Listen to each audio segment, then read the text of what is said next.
മുസ്താൻ. നമ്മൾ കഴിഞ്ഞ ആഴ്ചയിൽ സൂറത്തുൽ ബഖറയിൽ 17-ാമത്തെയും 18-ാമത്തെയും ആയത്തുകൾ പറഞ്ഞു തുടങ്ങിയിരുന്നു. ഒന്ന് ഓതി നോക്കാലോ.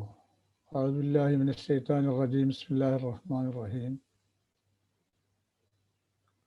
മസലുഹും കമസലില്ലദി ഇസ്തൗഖദ നാറൻ ഫലമ്മാ അളാഅത് മാ ഹൗലഹു ദഹബല്ലാഹു ബിനൂരിഹിം വതറക്കഹും ഫീ ളുലുമാത്തിൻ ലാ യുബ്സിറൂൻ സുമ്മുൻ ബുക്മുൻ ഉമ്യുൻ ഫഹും ലാ യുബ്സിറൂൻ ഫഹും ലാ യർജിഊൻ. വാക്കർത്ഥങ്ങൾ മസൽ എന്ന വാക്കിൻ്റെ അർത്ഥം ഉപമ എന്നാണ്. ഉപമ, മസൽ.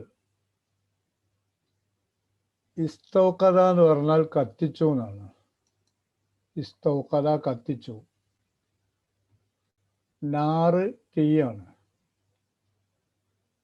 അലാഅത്ത്, അലാ എന്ന് പറഞ്ഞാൽ പ്രകാശം നൽകി, പ്രകാശം നൽകുക. പ്രകാശം നൽകുക എന്ന് പറഞ്ഞാൽ കാണാൻ സാധ്യമാവുക എന്നർത്ഥം. പ്രകാശം നൽകി എന്നാണ് അലാഅത്ത് എന്ന വാക്കിൻ്റെ അർത്ഥം. ഹൗല് ചുറ്റുഭാഗം. മാ ഹൗലഹു എന്ന് പറഞ്ഞാൽ ചുറ്റുഭാഗത്തുള്ളതിന്.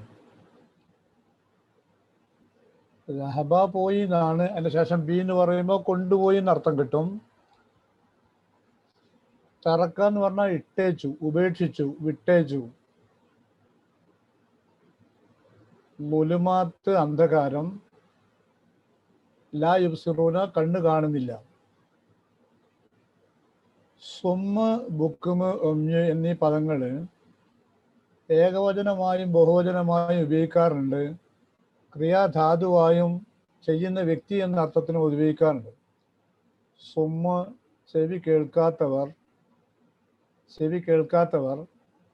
ബുക്കുമ് സംസാരിക്കാൻ സാധിക്കാത്തവർ, ഒമ്യ് കണ്ണ് കാണാത്തവർ.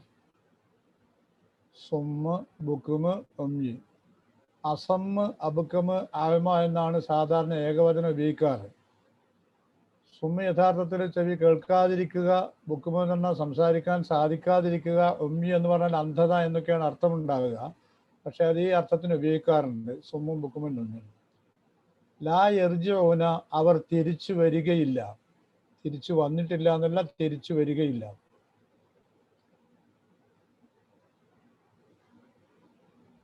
മസലുഹും അവരുടെ ഉപമ. ഈ പ്രോനൗണുകൾ അവരുടെ, അവൻ്റെ, അതിൻ്റെ, അവളുടെ എന്നൊക്കെ വരുന്ന പ്രോനൗണുകൾ ഉപയോഗിക്കുമ്പോൾ അത് ഏതിനെ ഉദ്ദേശിക്കുന്നു എന്നതനുസരിച്ചിട്ട് അതിൻ്റെ അർത്ഥത്തിൽ വ്യത്യാസങ്ങളും വ്യതിയാനങ്ങളും വരും. അപ്പോൾ അത് വളരെ സൂക്ഷിച്ച് ശ്രദ്ധിച്ച് കൈകാര്യം ചെയ്യേണ്ടതാണ്. ഇവിടെ ഇപ്പോൾ അവരുടെ എന്ന് പറയുമ്പോൾ ആരുടെ? മുകളിൽ പറഞ്ഞിരിക്കുന്ന ഒരു കൂട്ടരുണ്ട്. വമിനന്നാസ് എന്ന് പറഞ്ഞു തുടങ്ങിയ ഒരു കൂട്ടർ. ഒറ്റ വാക്കിൽ പറഞ്ഞാൽ കാപ്പട്യം കൈമുതലായി നടക്കുന്ന ആളുകൾ. വിശ്വാസികളാണെന്ന് പറയുകയും യഥാർത്ഥത്തിൽ വിശ്വാസികളല്ലാതിരിക്കുകയും ചെയ്യുന്ന ഒരു കൂട്ടരെ പറ്റിയാണല്ലോ പറഞ്ഞത്. ആ പറഞ്ഞ ആളുകളുടെ ഉപമ കമസലില്ലദി ഇസ്തൗഖദ നാറൻ, ഒരു തീ കത്തിച്ചവനെ പോലെയാണ്. എന്താ അതിൻ്റെ ഉപമ? ഫലമ്മ അലാത്, ആ തീ വെളിച്ചം നൽകിയപ്പോ, മാ ഹൗലഹു അയാളുടെ ചുറ്റുമുള്ള സാധനങ്ങൾക്കൊക്കെ വെളിച്ചം നൽകിയപ്പോ. തീ അയാൾക്ക് ചുറ്റുമുള്ള വസ്തുക്കൾക്ക് വെളിച്ചം നൽകി എന്ന് പറഞ്ഞാൽ അതിൻ്റെ അർത്ഥം വ്യക്തമാണ്. തീ കത്തിച്ചപ്പോൾ ചുറ്റുഭാഗത്തും വെളിച്ചമുണ്ടാവുകയും ചുറ്റുഭാഗങ്ങൾ എന്താണുള്ളത് എന്ന് അയാൾക്ക് മനസ്സിലാക്കാൻ സാധിക്കുകയും ചെയ്തിരിക്കെ ദഹബല്ലാഹു ബിനൂരിഹിം, അള്ളാഹു അയാളുടെ പ്രകാശം കൊണ്ടുപോയി. അള്ളാഹു അയാളുടെ പ്രകാശം കൊണ്ടുപോയി എന്ന് പറഞ്ഞാൽ അയാളുടെ പ്രകാശം തീ കെട്ടുപോയി എന്നർത്ഥം. അതിനർത്ഥം അത്രേ ഉള്ളൂ. അല്ലാതെ അള്ളാഹു വന്ന് എന്തെങ്കിലും ചെയ്തു എന്ന അർത്ഥത്തിനല്ല. അള്ളാഹുവിൻ്റെ വിധിയാൽ കാറ്റടിച്ചോ മറ്റു കാരണത്താലോ ആ തീ അണഞ്ഞുപോയി. തെറക്കഹും, അപ്പോ ആ തീ അള്ളാഹു കൊണ്ടുപോയപ്പോ അവരെ വിട്ടേച്ചു. അള്ളാഹു അവരെ വിട്ടേച്ചു ഫീ ളുലുമാത്തിൻ, അന്ധകാരങ്ങളിൽ. അപ്പൊ അവരെ അന്ധകാരങ്ങളിൽ വിട്ടേച്ചുകൊണ്ട് പ്രകാശവുമായി അള്ളാഹു പോയി എന്ന് പറഞ്ഞാൽ പ്രകാശം നഷ്ടപ്പെടുകയും അവർ അന്ധകാരത്തിൽ അവശേഷിക്കുകയും ചെയ്തു. എങ്ങനെ? ലാ യുബ്സിറൂന, ഒന്നും കാണാൻ കഴിയാത്തവരായിരുന്നു. സുമ്മുൻ, പിന്നെ അവരുടെ അവസ്ഥ എന്താ? ചെവിയും കേൾക്കുന്നില്ല, ബുക്കുമുൻ ഒന്നും സംസാരിക്കാനും പറ്റുന്നില്ല, ഒമ്യുൻ ഒന്നും കാണാനും പറ്റുന്നില്ല. ഇവർ ലാ യർജൂൻ അവരൊരിക്കലും തിരിച്ചു വരികയില്ല. ഈ അവർ ഒരിക്കലും തിരിച്ചു വരികയില്ല എന്നത് ഉപമയെ പറ്റിയാവാം, ഉപമിക്കപ്പെട്ടവരെ പറ്റിയാവാം. അപ്പോൾ കണ്ണും കാണുന്നില്ല, ചെവിയും കേൾക്കുന്നില്ല, സംസാരിക്കാനും പറ്റുന്നില്ല, അവരൊരിക്കലും അവരുടെ വീടുകളിലേക്ക് തിരിച്ചെത്തുകയില്ല എന്നർത്ഥമാവാം ഉപമയുമായി ബന്ധപ്പെട്ട് വരുമ്പോൾ. ഉപമിക്കപ്പെടുന്ന മുനാഫിക്കുകളെ പറ്റിയാണ് ആ പറഞ്ഞിരിക്കുന്നത് എന്നർത്ഥത്തിലായാൽ ഇവരുടെ അവസ്ഥ ഇതാണ്: ചെവിയും കേൾക്കൂല, കണ്ണും കാണൂല, വർത്തമാനം പറയാനും വയ്യ. ഇവരെന്നാ നേരിലേക്ക് തിരിച്ചു വരിക, ഈമാനിലേക്ക് തിരിച്ചു വരിക? ഒരിക്കലും അവർ ഈമാനിലേക്ക് തിരിച്ചു വരികയില്ല എന്നാവാം. ലായിബ് സിറൂന എന്ന പദം ഉപമയുടെ പൂർത്തീകരണമാവാം, ഉപമിക്കപ്പെടുന്നവരെ പറ്റിയാവാം. രണ്ടിനും സാധ്യത ഉണ്ട് എന്നർത്ഥം. ഇനി നമ്മൾ ടെൻഷൻ ഇല്ലാതെ ഒന്ന് കേട്ടുവെക്കാം. ഈ പറയുന്ന മുകളിൽ പറഞ്ഞ കപടന്മാരുടെ ഉപമ ഒരു തീ കത്തിച്ച വ്യക്തിയുടെ സാമ്യമാണ്. അയാൾ തീ കത്തിച്ചപ്പോൾ ചുറ്റുഭാഗത്തുള്ളതൊക്കെ അയാൾക്ക് കാണാനായി. അപ്പോഴാ വെളിച്ചം നഷ്ടപ്പെട്ടു പോയി, അഥവാ അള്ളാഹു അയാളുടെ വെളിച്ചം കൊണ്ടുപോയി. അയാൾ അന്ധകാരത്തിലായിത്തീർന്നു, അഥവാ അള്ളാഹു അയാളെ അന്ധകാരത്തിൽ വിട്ടേച്ചുകൊണ്ട് ആ വെളിച്ചവും എടുത്തുകൊണ്ടുപോയി. ഒന്നും കാണാത്തവനായി മാറി അയാൾ. ഈ നില തുടർന്നപ്പോൾ അയാൾ എന്തായി? ഒന്നും കേൾക്കാൻ പറ്റാത്ത, ഒന്നും മിണ്ടാൻ പറ്റാത്ത, ഒന്നും കാണാൻ പറ്റാത്ത ഒരവസ്ഥയിലേക്ക് അയാൾ മാറി. അയാൾ ഒരിക്കലും അയാളുടെ വീടുകളിലേക്ക് തിരിച്ചെത്തില്ല. ഇത്തരം ആളുകൾ ഒരിക്കലും തിരിച്ചെത്തുകയില്ല. അല്ലെങ്കിൽ ഈ തരത്തിലുള്ള കപട വിശ്വാസികൾ ഒരിക്കലും നേരിന്റെ മാർഗത്തിലേക്ക് തിരിച്ചു വരികയില്ല. അപ്പൊ ഖുർആനില് ധാരാളം ഉപമകൾ ഉപയോഗിച്ചിട്ടുണ്ട്. അത് ഖുർആനിന്റെ ഒരു സാഹിത്യ ഭംഗിയുടെ, സാഹിത്യ കഴിവിന്റെ സമ്പുഷ്ടതയുടെ തെളിവാണ് ഖുർആനിലെ പിന്നെ ഈ ഉപമകൾ എന്ന് പറഞ്ഞാൽ. പല ഉപമകളും പലപ്പോഴും നമുക്കവ അരോചകമായി തീരാറുണ്ട് ഒന്നിലധികം തവണ കേൾക്കുമ്പോഴും. ശുദ്ധ ഖുർആനോട് മാനസികമായ വിശ്വാസത്തിന്റെ ഒരു ബന്ധമുള്ളത് കൊണ്ട് മാത്രമല്ല പറയുന്നത്. ഒരു അറബി ഭാഷ പഠിക്കുന്ന ഒരു വ്യക്തിക്ക് പോലും പല അറബി കവികളുടെയും ഉപമകളും മറ്റുമൊക്കെ കേൾക്കുന്ന തരത്തിലും തുടക്കത്തിലും ഉണ്ടാകുന്ന ഇമ്പമൊന്നും പിന്നീട് പറയുമ്പോഴുണ്ടാവാറില്ല. സ്വാഭാവികമാണ്. പക്ഷെ ഖുർആനിന്റെ ഉപമകൾ അങ്ങനെയല്ല. അത് ഈമാന്റെ ഒരു ബന്ധമുള്ളത് കൊണ്ട് മാത്രമല്ല, ഒരു സാഹിത്യകൃതി എന്ന നിലക്ക് മാത്രം എടുത്താലും ആ ഉപമകൾ ഭംഗി നഷ്ടപ്പെടാത്തവയായി നിലനിൽക്കുന്നുണ്ട്. പഠിക്കുന്ന സമയത്ത് ഞങ്ങളൊക്കെ അതിൻ്റെ ഒരു ഭാഗത്തു കൂടി അങ്ങനെ പോവുകയേ ചെയ്യുള്ളൂ. കണ്ടമാനം ഡീപ്പായി മനസ്സിലാക്കാനൊന്നും കോളേജ് സ്റ്റഡീസിൽ കഴിയില്ല. പിന്നെ പലപ്പോഴും പലരും ഇത്തരം ആയത്തുകൾ ക്ലാസ് എടുക്കുന്നത് സദസ്സിലിരുന്ന് കേൾക്കാനിടയായിട്ടുണ്ട്, എഴുതിയത് വായിക്കാനിടയായിട്ടുണ്ട്. ഇന്നും ഇന്നലെയും എന്ന് പറയും പോലെയും പുതിയ പുതിയ ആളുകൾ ഈ വിഷയത്തെ വിശദീകരിച്ചുകൊണ്ട് എഴുതിയത് വായിക്കാൻ സാധിച്ചിട്ടുണ്ട്. അപ്പോഴൊക്കെ ഉള്ള എൻ്റെ അനുഭവം അത്ര എനിക്ക് പറയാൻ പറ്റുമോ, നേരത്തെ കണ്ടിട്ടില്ലാത്ത പുതുമ, ചമൽക്കാരം, ഭംഗി, വശ്യത ആ ഉപമകൾക്കുണ്ട് എന്നതാണ് അതിൻ്റെ പ്രത്യേകത. അള്ളാഹുവിൻ്റെ വാക്കുകളാണ് എന്നത്, വിശുദ്ധ ഖുർആൻ അള്ളാഹിൻ്റെ വചനങ്ങളാണ് എന്നത് മദ്രസയിലെ അധ്യാപകന്മാർ പറഞ്ഞതുകൊണ്ടോ ഉമ്മാമ കഥയായി തലമുറകൾ ചൊല്ലി പറഞ്ഞുകൊണ്ടോ അംഗീകരിച്ചവരല്ല നമ്മളാരും. ഒരുപക്ഷെ തുടക്കം അതായിരിക്കും, പക്ഷെ പിന്നീട് അത് മനസ്സിലാക്കാൻ ശ്രമിച്ചപ്പോൾ അത് വലിയ ഭാഗ്യമായി തോന്നി. എൻ്റെ ഒരു പ്രൊഫൈൽ പറയട്ടെ ഞാൻ. ഇനി എനിക്ക് അധികകാലം പറയാനുണ്ടാവില്ലല്ലോ, വയസ്സൊക്കെ കുറേ ആയില്ലേ. ശരിക്കും 10ാം ക്ലാസ് കഴിഞ്ഞപ്പോഴേ എനിക്ക് അറബി കോളേജിൽ പോകാനൊന്നും യാതൊരു താല്പര്യം ഉണ്ടായിരുന്നില്ല. പക്ഷെ എൻ്റെ ഉപ്പ അറബി കോളേജ് അധ്യാപകനായിരുന്നത് കൊണ്ടും പിന്നെ മറ്റു ചില കാരണങ്ങൾ കൊണ്ടും ഉപ്പ എന്നെ നിർബന്ധിച്ച് അറബി കോളേജിൽ പറഞ്ഞയച്ചു. ഉപ്പാനനുസരിച്ചിട്ട് ശീലമുള്ളൂ എന്നുള്ളത് കൊണ്ട് ഞാൻ വഴിപ്പെട്ട് ഞാൻ പോകാനാണ്. അപ്പോൾ എൻ്റെ വീട്ടിൻ്റെ അരികത്ത് പിന്നെ ഒരു കോളേജ് ഉണ്ടായിട്ട് പോലും ഞാൻ ആ കോളേജിൽ പോകില്ല എന്ന് ശഠിച്ചു. അങ്ങനെ ഞാൻ ഫറൂഖ് റൗദത്തുൽ അറബി കോളേജിലാണ് എൻ്റെ ഫസ്റ്റ് ഇയർ ആരംഭിക്കുന്നത്. അറബി കോളേജിൻ്റെ പാപ്പ ഇവിടെ ഒരു കോളേജ് അധ്യാപകനാണ്, ആ കോളേജിൽ ഞാൻ പോകില്ല എന്നാണ്. പക്ഷെ ഞാനൊരു ഒരു വലിയ മഹാനായിട്ടൊന്നുമില്ല, എനിക്കറിയാം അങ്ങനെ തൊട്ടിട്ടില്ല. പക്ഷെ എനിക്കൊരു കാര്യം ഉറപ്പാണ്, ഞാൻ ആ കോളേജിൽ വന്നതിന് ശേഷമുള്ള സമയത്ത് 2 പുസ്തകങ്ങൾ, ഒന്ന് ജനാബ് ഷെയ്ഖ് റഷീദുള്ളയുടെ അൽ വഹിയുൽ മുഹമ്മദി എന്ന് പറയുന്ന ഒരു പുസ്തകവും, പിന്നീട് അടുത്ത വർഷം അദ്ദേഹത്തിന്റെ ഗുരുനാഥനായ മുഹമ്മദ് അബ്ദുവിന്റെ റിസാലത്തു തൗഹീദ് എന്നൊരു പുസ്തകവും പഠിച്ചു വന്നപ്പോൾ അറിയാതെ, സത്യമായി പറയാണ്, ഞാൻ മനസ്സറിയാതെ, ഞാൻ വലിയ മഹാനായി ഉയർത്തുകയല്ല, പിന്നെ അറിയാതെ മനസ്സ് മന്ത്രിച്ചു, സമ്മതിച്ചു, വന്ന വഴി ശരിയാണ്, ഇതാണ് ഇതിൻ്റെ ശരി, ഇതാണ് ഇതിൻ്റെ ശരി. കാരണം അത്രയ്ക്ക് സ്വാധീനിച്ച പുസ്തകങ്ങളാണ്, ഗ്രന്ഥങ്ങളാണ്, ഒരു സിലബസിലുള്ള ബുക്കുകളായിരുന്നു. പിന്നെ പിന്നെ ഖുർആനിൻ്റെ കൂടെ ഒരു ചെറിയ തോതിൽ ഇങ്ങനെ നടക്കുക, ചെറിയതെന്ന് എളിമ കൊണ്ട് പറഞ്ഞാൽ അത്രയൊക്കെ ഉള്ളൂ. ഖുർആനിൻ്റെ കൂടെ നമ്മുടെയൊക്കെ യാത്ര അവിടേക്ക് എത്തുന്നുള്ളൂ. പഠിച്ചപ്പോൾ ഒരിക്കലും താല്പര്യം നഷ്ടപ്പെടുന്നുമില്ല, പുതുമ നഷ്ടപ്പെടുന്നുമില്ല, വായിച്ചിട്ടും പഠിച്ചിട്ടും മതിയാവുന്നുമില്ല.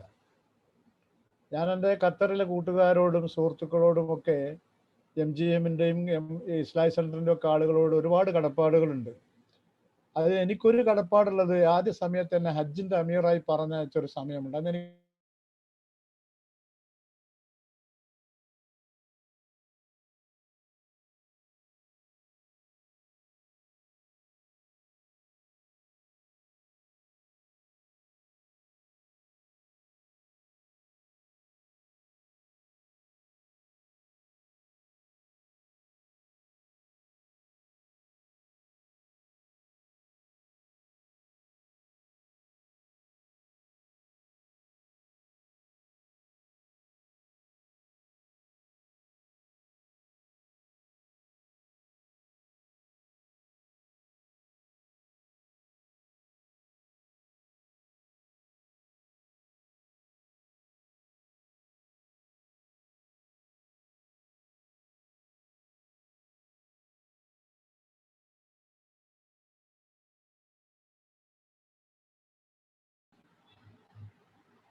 ഞാൻ പറഞ്ഞു വന്നത്, അതുപോലെ കിട്ടിയ ഒരു മഹാഭാഗ്യമാണ് വിശുദ്ധ ഖുർആൻ പഠിക്കാനും പഠിപ്പിക്കാനും സാധിച്ചു എന്ന് ഓർമ്മിപ്പിച്ചതാണ്.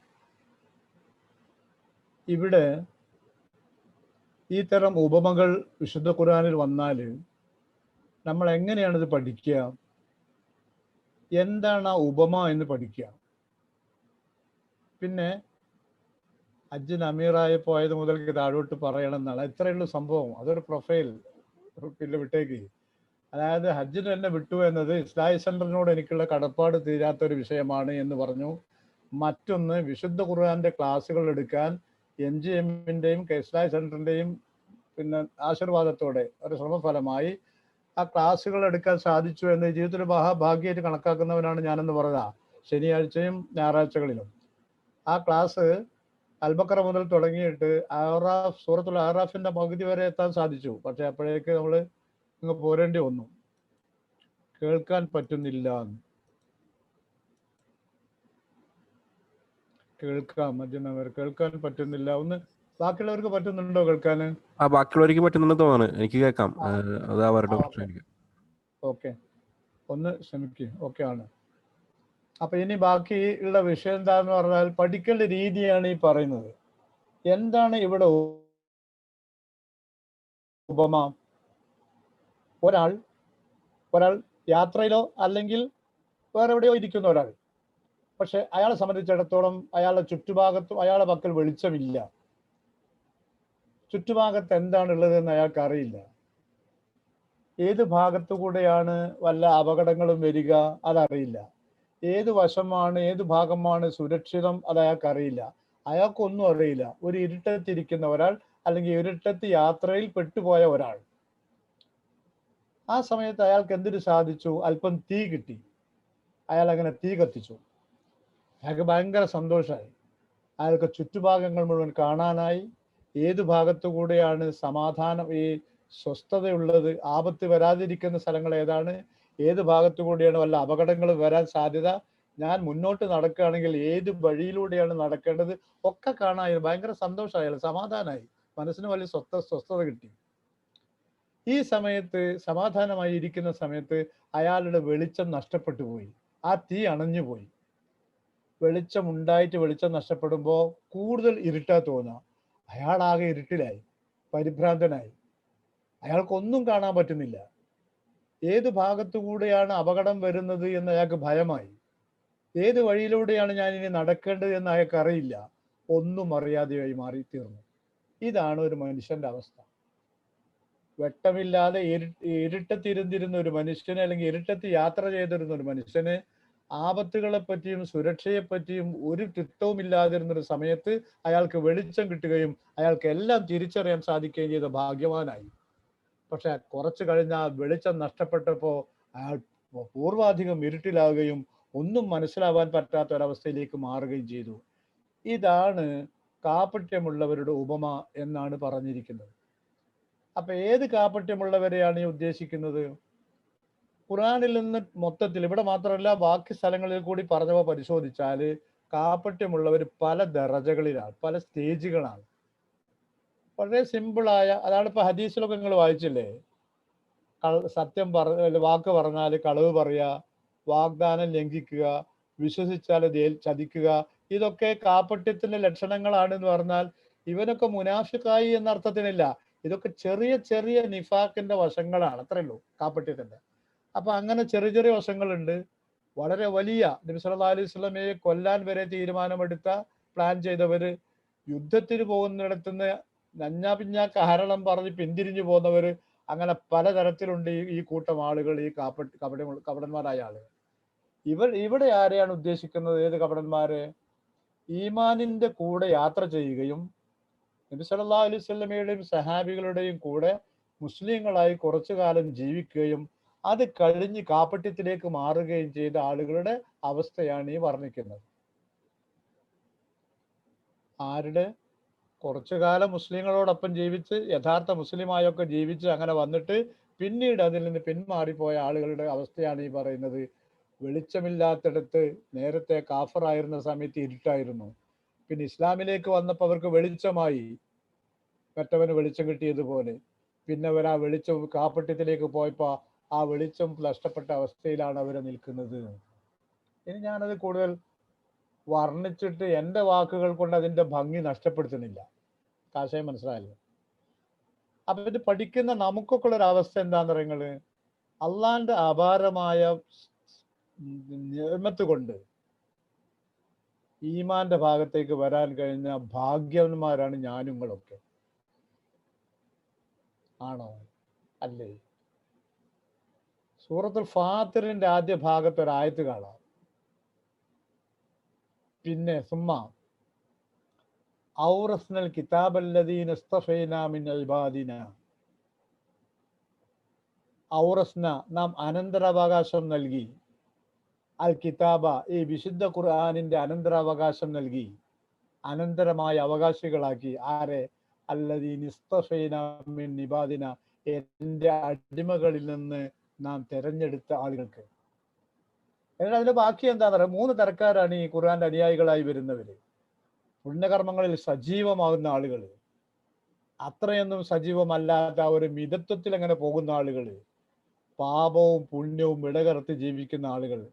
ആയത്തിന്റെ ആശയങ്ങളിൽ നിന്ന് മനസ്സിലാകുന്നത് പിന്നീട് പറയുന്നത് ഈ 3 കൂട്ടരും സുരക്ഷിതരായിത്തീരുന്നു എന്നാണ്.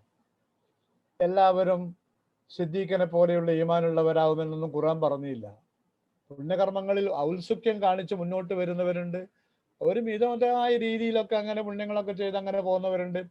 മൂന്നാമത്തെ ഒരു ടീം പാപങ്ങളും കുറച്ചൊക്കെ ചെയ്ത് ഇടകലർത്തി ഫലത്തു അമലം സാലിം, പുണ്യകർമ്മങ്ങളും ദുഷ്കർമ്മങ്ങളും ഇടകലർന്ന് ജീവിക്കുന്ന പോലെ ആളുകളുണ്ട്. ഇതിൽ പെങ്ങളൊക്കെ ഏതിലാന്ന് പറയാൻ ഞാൻ ആളല്ല. ഞാൻ ഈ പറഞ്ഞ അവസാനം പറഞ്ഞതിലൊക്കെ ഉണ്ടാവുകയെന്നാണ് ഞാൻ ചിന്തിക്കണേ. വലിയ പാപങ്ങളൊന്നും ചെയ്യാറില്ല, എന്നാൽ ചെറിയ പാപങ്ങളൊക്കെ ഉണ്ട്, പുണ്യങ്ങളുണ്ട്, അങ്ങനെ ഇടകലർന്ന് ജീവിക്കുന്നവർ. ഈ ആളുകളെ പറ്റി ഖുർആൻ ഉപയോഗിച്ചൊരു വാക്കിലാണ് നിങ്ങളെ തല നിൽക്കേണ്ടത്. ഏതാണെന്നറിയോ? ഔറസ്നൽ കിതാബല്ലദീന ഇസ്തഫൈനാ മിൻ ഇബാദിന. നാം തെരഞ്ഞെടുത്ത നമ്മുടെ ദാസന്മാർക്ക്, നമ്മുടെ ദാസന്മാരിൽ നിന്ന് നാം തെരഞ്ഞെടുത്തവരെ ഖുർആൻ അനന്തരാവകാശികളാക്കി. ഇപ്പൊ ജീവിതത്തിൽ ഏതെങ്കിലും കുറെ ദിവസമെങ്കിലും കുറെ വർഷമെങ്കിലും നാം വിശുദ്ധ ഖുർആന്റെ അനുയായിയായി ജീവിച്ചിട്ടുണ്ടെങ്കിൽ, ഖുർആനെ ബഹുമാനിക്കുന്നവനായി മുസ്ലിമായി ജീവിച്ചിട്ടുണ്ടെങ്കിൽ, അതിന് റബ്ബുൽ ആലമീനായ തമ്പുരാന്റെ അപാരമായ ഒരു നിഅമത്ത്, ഒരു തീരുമാനം ഉണ്ടായിരുന്നു. അവൻ തീരുമാനിച്ച് തെരഞ്ഞെടുത്തതാണ് നമ്മളെ.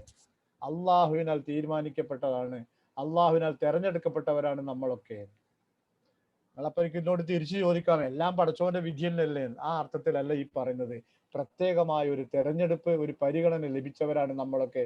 ഇത് വെറുതെ എല്ലാ മതക്കാരും പറയല്ലോ അതുപോലെ മുസ്ലിങ്ങളും പറയണോ എന്ന് വിചാരിക്കണ്ട. അങ്ങനെ എല്ലാരും മതക്കാരും പറയുന്നത് വിശുദ്ധ ഖുർആനാ, പടച്ചവന്റെ കലാമാ. അപ്പൊ ആ അർത്ഥത്തിൽ വിശുദ്ധ ഖുർആനിന്റെ കൂടെ ജീവിക്കാൻ ഭാഗ്യം ലഭിച്ച നമ്മൾ എപ്പോഴും ഭയപ്പെടണം, ഇതിനോടൊരു വിരക്തി തോന്നുകയോ ഒരകൽച്ച തോന്നുകയോ ചെയ്യുന്ന ഒരു സാഹചര്യത്തെ പറ്റി. നിരന്തരമായ, നിങ്ങൾ ശ്രദ്ധിച്ചോ, സുബഹിക്ക് ഒരു ടൈപ്പ് നിസ്കാരം, ലുഹറിന് വേറൊരു ടൈപ്പ് നിസ്കാരം, മഗ്‌രിബിന് വേറൊരു ടൈപ്പ് നിസ്കാരം, അത് പുതുമ നഷ്ടപ്പെടാതെ അങ്ങനെ നിൽക്കും അല്ലേ? പക്ഷെ ഒരേ തരം നമസ്കാരം ആവർത്തിക്കണം മരണം വരെ, ഒരേ ദിക്റുകൾ, ഒരേ പ്രാർത്ഥനകൾ. അപ്പൊ ഉസ്താദ് ബാക്കിയുള്ള മതക്കാർ ലെസ് പ്രിവിലേജ്ഡ് ആണെന്നാണോ?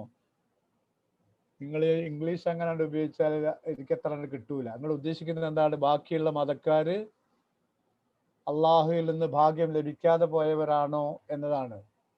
ആ വിഷയത്തെയാണ് ഞാൻ വിധിയുമായി ബന്ധപ്പെടുത്തിയത്. അത് അള്ളാഹുവിന്റെ തീരുമാനമാണ്. നമ്മളോട് അഭിമാനിക്കാൻ പറഞ്ഞിരിക്കുന്ന ഒരു വിഷയം, അള്ളാഹുവിനാൽ തെരഞ്ഞെടുക്കപ്പെട്ടവരാണ് നമ്മൾ എന്നതിൽ അഭിമാനിക്കുക എന്നതാണ്. മറ്റുള്ളവർക്ക് ഹിദായത്ത് നൽകട്ടെ എന്ന് പ്രാർത്ഥിക്കാനേ നമ്മളോട് പറഞ്ഞുള്ളൂ. ഹിദായത്തിലേക്കുള്ള വഴി എത്തിച്ചു കൊടുക്കാൻ നമ്മൾ ഏൽപ്പിക്കുകയും ചെയ്തു. അത് നമ്മൾ നിർവഹിക്കുന്നുവോ എന്നുള്ളത് നമ്മൾ ആലോചിച്ച് വെച്ചാൽ മതി എന്ന് മാത്രം.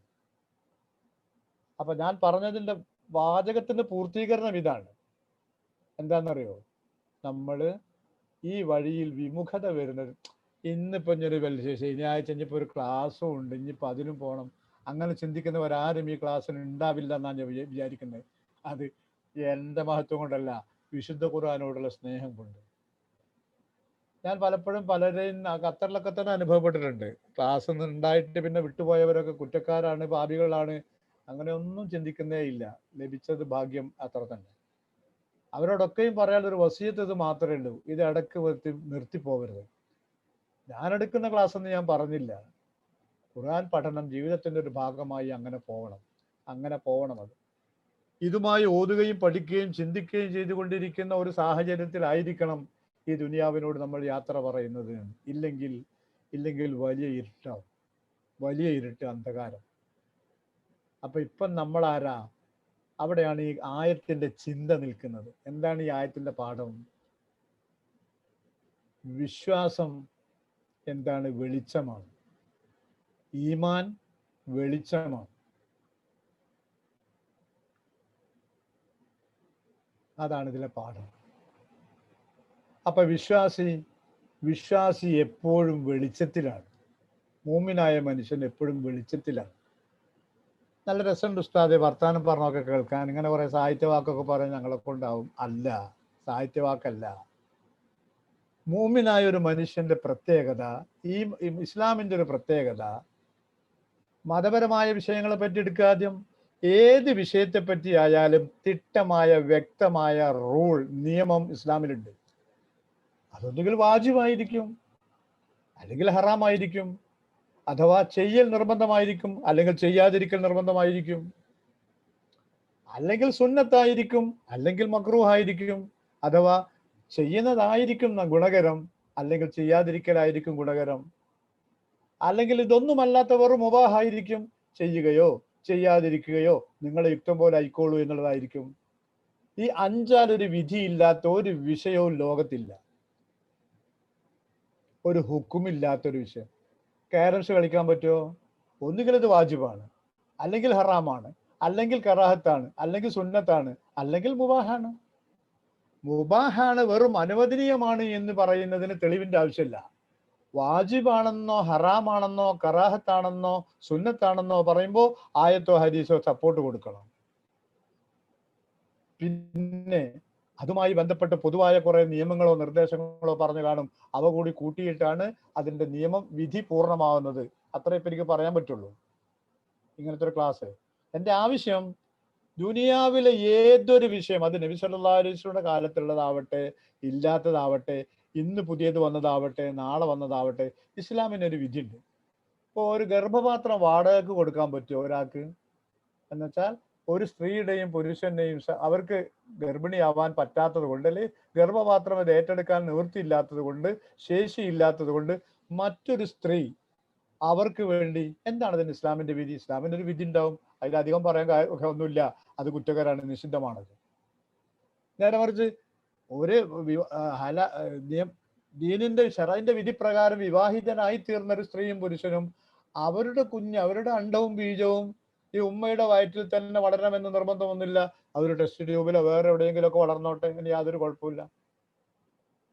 അവയവങ്ങൾ ദാനം ചെയ്യാൻ പറ്റുമോ? ഇപ്പൊ കണ്ണൊക്കെ മരിക്കുന്നതിന് മുമ്പ് വസിയത്ത് എഴുതി വെക്കണം, അതുപോലെ കരള് മറ്റു വസ്തുക്കളൊക്കെ കൊടുക്കാൻ പറ്റുമോ? അതിനൊരു വിധി ഉണ്ട് ഇസ്ലാമിൽ. ഇതിനെ പറ്റിയൊക്കെ വിധി പറയാൻ പറ്റുമല്ലോ ഷെയ്ഖൊന്നുമല്ല ഞാൻ. എനിക്കറിയാവുന്നത് ഞാൻ പറയാം. ഖുർആൻ ആ വിഷയത്തെ പറ്റി പറഞ്ഞിരിക്കുന്ന വാക്കെന്താണെന്നറിയോ? ഒരാൾക്ക് ജീവൻ നൽകിയവൻ സകല മനുഷ്യർക്കും ജീവൻ നൽകിയവനെ പോലെയാ. ഒരാളെ വധിച്ചവൻ സകല മനുഷ്യരെയും വധിച്ചവർക്ക് തുല്യനാണ്.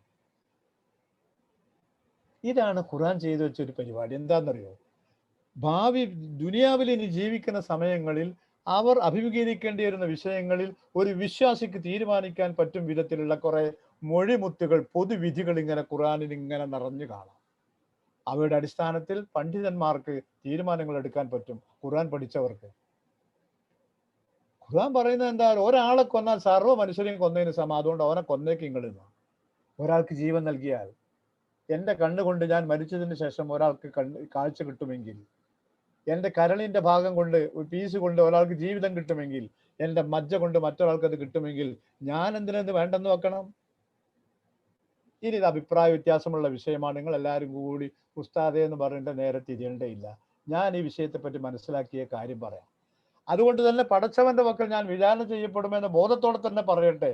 അങ്ങനെയൊക്കെ ചെയ്യുമ്പോൾ ഭയപ്പെടേണ്ട കാര്യമൊന്നുമില്ല. ഉപകരിക്കട്ടോ ഈ ദുനിയാവിൽ നമ്മൾ പോയി കഴിഞ്ഞാലും നമ്മുടെ ശരീരഭാഗങ്ങൾ ആർക്കൊക്കെ.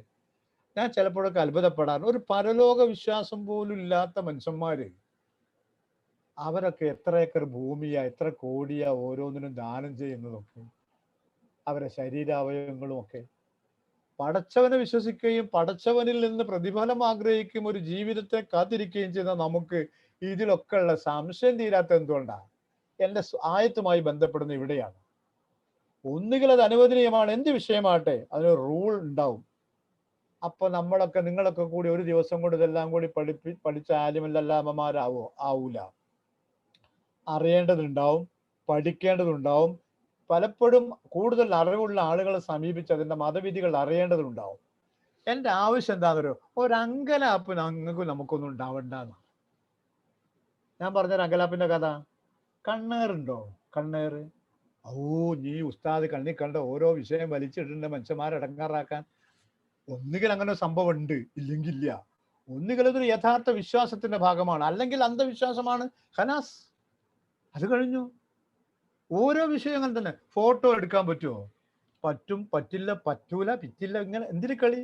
ഒന്നുകിൽ ഇത് പിന്നെ അനുവദനീയമാണ്, അല്ലെങ്കിൽ ഇത് ഹറാമാണ്.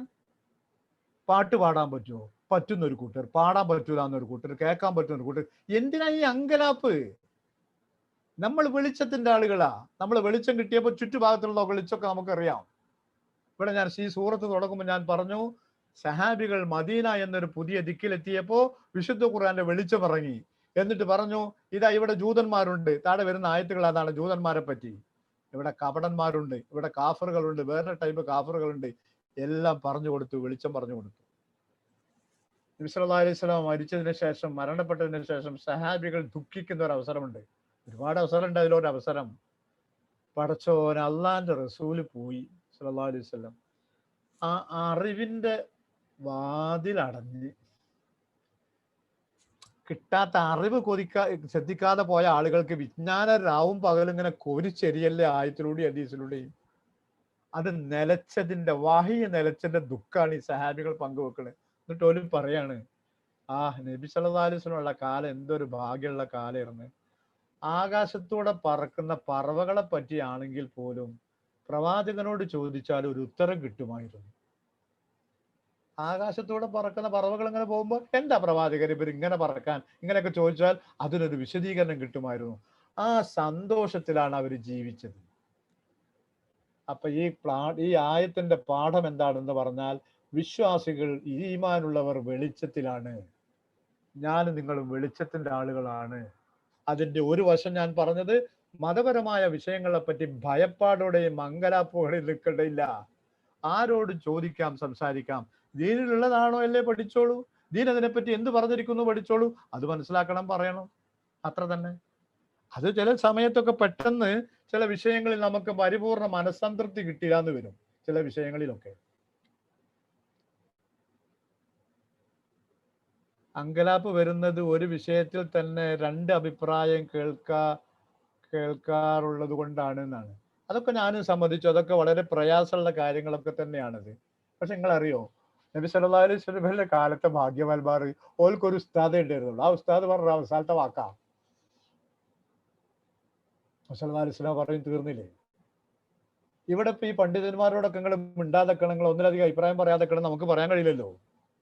അപ്പൊ എന്താ വഴി എന്ന് പറഞ്ഞാൽ, വിശുദ്ധ ഖുർആനുമായുള്ള പരിചയം കൊണ്ട്, ഇസ്ലാമുമായുള്ള പരിചയം കൊണ്ട് നമുക്ക് ചില കാര്യങ്ങൾ തീരുമാനമെടുക്കാൻ പറ്റും.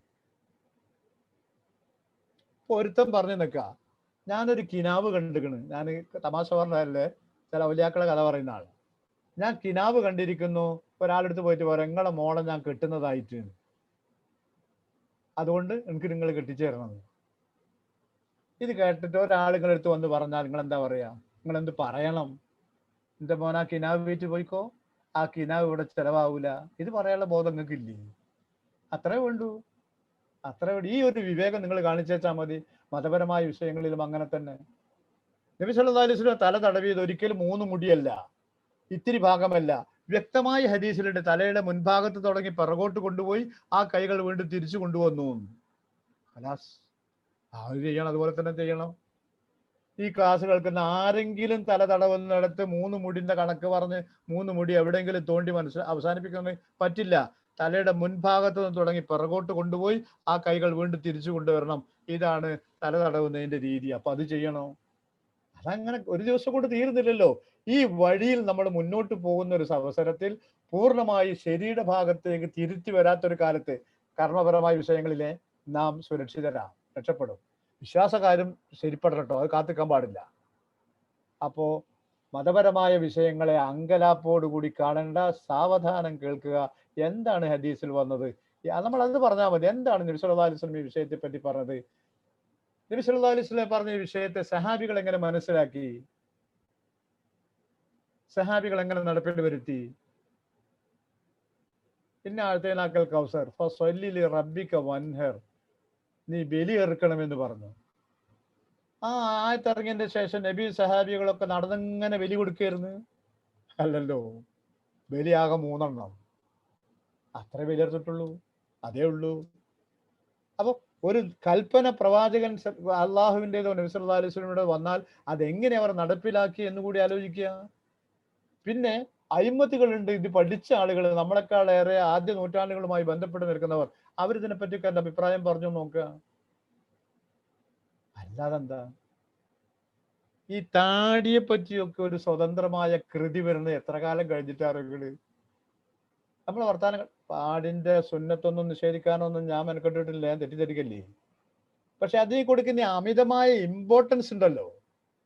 താടിയുടെ വിഷയത്തിൽ സ്വതന്ത്രമായ ഒരു ഗ്രന്ഥം രചിക്കപ്പെടുന്നത് ഒരുപക്ഷെ എത്ര നൂറ്റാണ്ട് പറയാം, നൂറ്റാണ്ടുകൾക്ക് ശേഷം.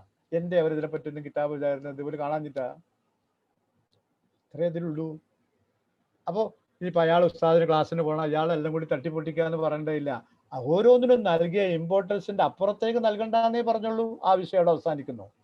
രണ്ടാമത് നമ്മൾ വെളിച്ചത്തിലാന്ന് പറയുന്ന ഭാഗം എവിടെയാണെന്ന് പറയുന്നത്? പൊതുവായ പുതിയ ഇഷ്യൂകൾ, വിഷയങ്ങൾ. നമ്മളിങ്ങനെ ജീവിച്ചു വരുമ്പോൾ പുതിയ ഇഷ്യൂകൾ ഉണ്ടാവും. ഓരോ പുതിയ നിയമങ്ങളും പുതിയ പ്രശ്നങ്ങളും, ഇങ്ങനെ രാഷ്ട്രീയപരമായി, സാമൂഹ്യപരമായി, വിദ്യാഭ്യാസപരമായി, അങ്ങനെ പലതും ഉണ്ടാവും. അപ്പൊ ആ വിഷയങ്ങളെ പറ്റിയൊക്കെ നമ്മൾ ഇതുപോലെ തന്നെ വെളിച്ചത്തിലാണ്. ഞാൻ നിങ്ങളോട് ചില ഉദാഹരണം ചോദിക്കാം. ഞാൻ ഒരു മീൻ കച്ചവടക്കാരനാണെന്ന് വിചാരിക്കാം. ഉത്തരങ്ങൾ ഇങ്ങോട്ട് പറയണ്ട, കൽബ് പറഞ്ഞാൽ മതി. അപ്പൊ കള്ളിഷാപ്പൊക്കെ മത്തി വേണമെന്ന് പറഞ്ഞ ഒരുത്തം വന്നാൽ എനിക്ക് അവന് മത്തി വിൽക്കാൻ പറ്റുമല്ലേ? അപ്പൊ കള്ളിഷാപ്പൊക്കെ എനിക്ക് ശരിക്കും അറിയാം. ഞാനൊരു SI ആണ്, പോലീസ് ഓഫീസറാണ്, അല്ലെങ്കിൽ CI ആണ്. എനിക്ക് കിട്ടിയിരിക്കുന്ന ഡ്യൂട്ടി എന്താണെന്നറിയോ? ശബരിമല അയ്യപ്പനെ കൊണ്ടുപോകുമ്പം പിന്നെ എസ്കോട്ട് പോകാനാ. എനിക്ക് പോകാൻ പറ്റുമോ? പറയുന്നത് എനിക്ക് പോകാൻ പറ്റുമോ? എനിക്കൊരു പാഠപുസ്തകമുണ്ട്. ആ പാഠപുസ്തകത്തിൽ ഞാൻ മലയാളം പാഠാവലി പഠിപ്പിക്കുക, മലയാള അധ്യാപകനാ. ഞാൻ പഠിപ്പിക്കുന്നത് എന്താ അറിയോ? അങ്ങനെ അവർ യേശുവിനെ കുരിശിൽ തറച്ചു എന്നാ. കുരിശിൽ തറച്ചില്ല എന്ന് എഴുതിയോന് എനിക്ക് മാർക്ക് കൊടുക്കാൻ പറ്റുമോ? യേശുവിനെ കുരിശിൽ തറച്ചില്ല എന്ന കുട്ടിക്ക് ഞാൻ വെട്ടിട്ടു, ഞാൻ 0 കൊടുത്തു. കുരിശിൽ തറച്ചു എന്ന് എഴുതി ഞാൻ മാർക്ക് കൊടുത്തു. ഞാൻ മലയാളം ഭാഷ, ഞാൻ അവിടെ കുറ്റക്കാരനാവോ? ഇങ്ങനെ കുറെ വിഷയങ്ങളുണ്ട്. എന്തിനായി പറയുന്നറിയോ? ഓരോ വ്യക്തിയും ജീവിക്കുന്ന സാഹചര്യങ്ങളിലും ചുറ്റുപാടുകളിലും ഒരു മുസ്ലിം കമ്മ്യൂണിറ്റിയിൽ ജീവിക്കുന്നതും ഇടകലർന്ന സമൂഹങ്ങളിൽ ജീവിക്കുകയൊക്കെ ചെയ്യുമ്പോൾ ഒരുപാട് നീക്കുപോക്കുകളും വിട്ടുവീഴ്ചകളും ഇസ്ലാം നൽകിയതിന് ഞാനല്ല.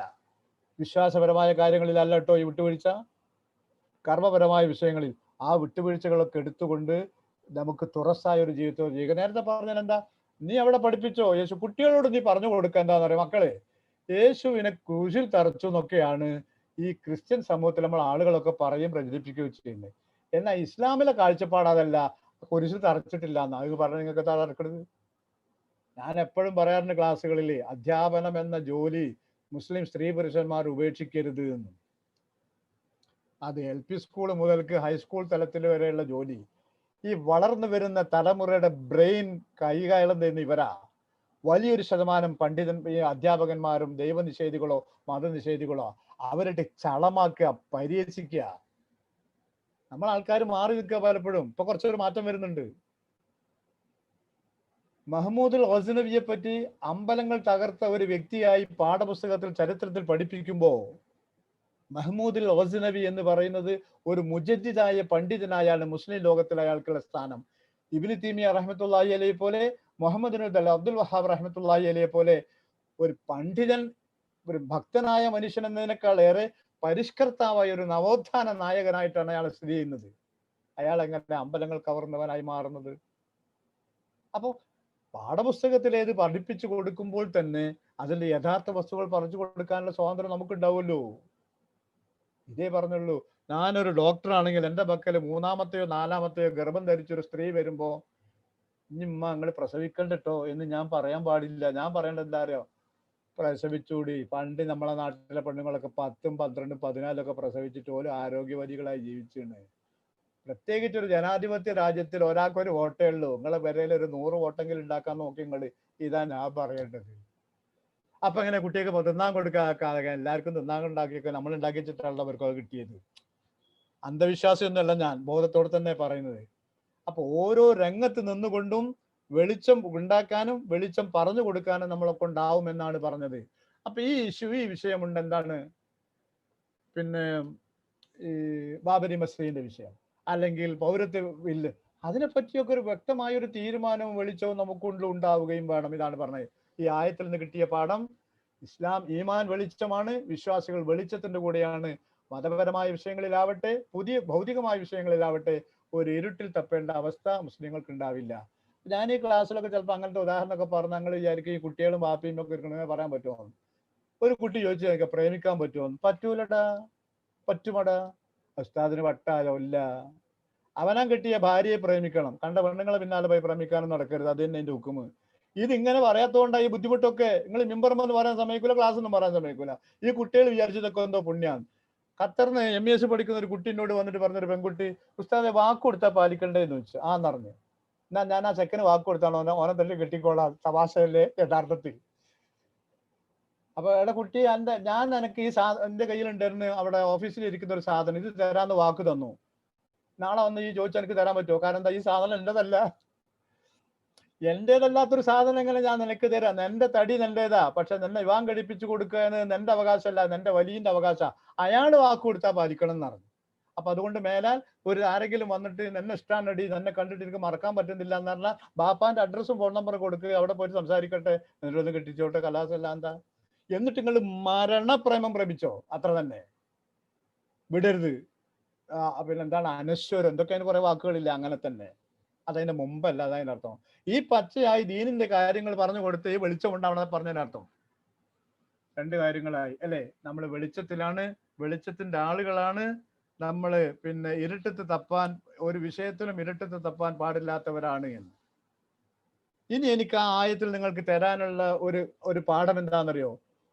ഫഹും ലാ യർജൂൻ എന്ന് ഫഹും ലാ യർ, തിരിച്ചു വരില്ല. ലേശം നേരം അവിടെ നിൽക്കോ, അവർ തിരിച്ചു വരില്ല. എനിക്കും നിങ്ങൾ മനസ്സിലൊക്കെ ഒരു ചെറിയ വിചാരമുണ്ട്. എന്റെ മനസ്സിൽ നിന്ന് ഞാൻ പറയട്ടെ. എന്താ, നിസ്കാരക്കാണ് നിർത്തിപ്പോയാലും ആവശ്യമുണ്ടെങ്കിൽ നമുക്ക് നിസ്കരിക്കാൻ ആവാലോ. ഖുർആൻ പഠനമൊക്കെ നിർത്തിയാലും വേണമെന്നുണ്ടെങ്കിൽ തുടങ്ങാലോ. കുറച്ചു കാലമൊക്കെ ഒന്ന് അടിച്ചു പൊളിച്ച് ജീവിക്കട്ടെ, പിന്നെ വേണമെങ്കിൽ നമുക്ക് നന്നാവാലോ. ഫഹും ലാ യർജൂൻ. ആ ആഗ്രഹം വേണ്ട എന്നായി പറഞ്ഞത്. കാപ്പട്യത്തിന്റെയും കുഫറിന്റെയും പടികൾ ചവിട്ടി കയറിപ്പോയാൽ ചിലപ്പോൾ ഇങ്ങോട്ട് ഇറങ്ങാൻ പറ്റിയില്ല എന്ന് വരും. ആ പോയ പോക്ക് അങ്ങനെ തന്നെ കണ്ട് പോകും. നിങ്ങൾ എത്ര ആളുകളെ കാണുന്ന നാട്ടിലൊക്കെ ഇങ്ങനത്തെ ആൾക്കാരെ വേദനയോട് പറയുന്ന ആളുകളെ ഞാൻ കണ്ടിട്ടുണ്ട്.